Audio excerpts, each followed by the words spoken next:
Assalamualaikum warahmatullahi wabarakatuh. Perkenalkan, saya Indah Mardianti dengan NIM 20129131 dari jurusan Pendidikan Guru Sekolah Dasar Universitas Negeri Padang. Di sini saya akan menjelaskan sedikit tentang pesawat sederhana. Yang pertama, pengertian pesawat sederhana. Pesawat sederhana adalah alat mekanik yang dapat mengubah arah atau besaran dari suatu layar. Secara umum, alat-alat ini bisa disebut sebagai mekanisme yang paling sederhana yang memanfaatkan keuntungan mekanik untuk menggandakan gaya. Dalam mempelajari pesawat sederhana, kita akan mengenal istilah berikut. Yang pertama, titik tumpu, yaitu titik tumpu yang menjadi tumpuan beban dan sifatnya tetap. Yang kedua, titik beban, yaitu tempat melekatnya beban. Yang ketiga, titik kuasa, yaitu tempat diberikannya gaya kuasa. Selanjutnya, macam-macam pesawat sederhana. Yang pertama, pengungkit. Pengungkit merupakan pesawat sederhana berupa batang keras yang dapat berotasi di suatu titik tumpu. Jenis-jenis pengungkit ada 3. Yang pertama, pengungkit jenis 1. Pengungkit jenis 1 merupakan pengungkit yang titik tumpunya berada di antara titik beban dan titik kuasa. Contohnya jungkat-jungkit. Yang kedua, pengungkit jenis 2. Pengungkit jenis 2 yaitu beban berada di antara titik tumpu dan titik kuasa. Contohnya gerobak. Yang ketiga, pengungkit jenis 3.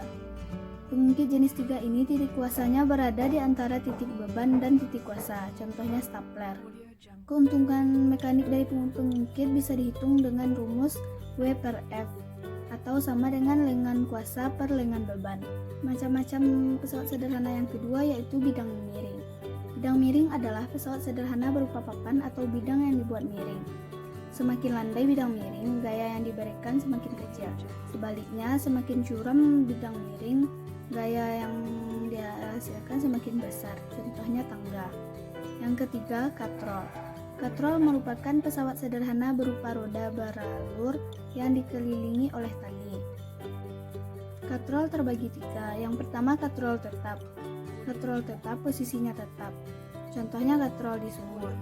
Yang kedua, katrol bergerak. Katrol bergerak posisinya ikut bergerak.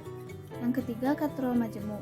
Katrol majemuk merupakan perpaduan antara katrol tetap dan katrol bergerak. Baiklah, saya akan melakukan percobaan pesawat sederhana jenis pengungkit menggunakan alat-alat sederhana yang biasa kita temui di rumah masing-masing. Alat pertama yaitu penggaris sebagai papan. Yang kedua, batu asahan sebagai titik tumpu. Yang ketiga, 2 buah mainan kunci sebagai beban dan kuasa. Selanjutnya kita susun terlebih dahulu alat-alat berikut.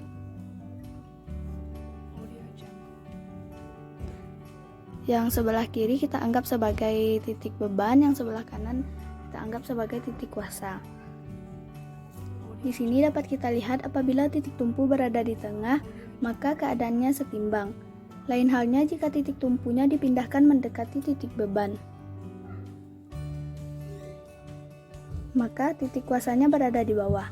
Selanjutnya kita pindahkan lagi titik tumpunya mendekati titik kuasa,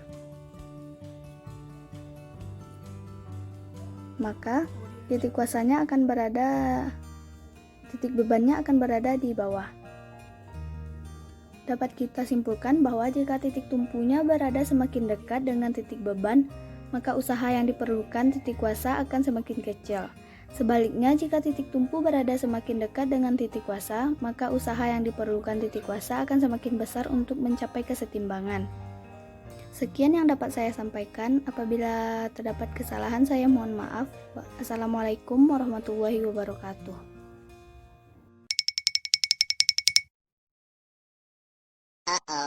Uh-oh.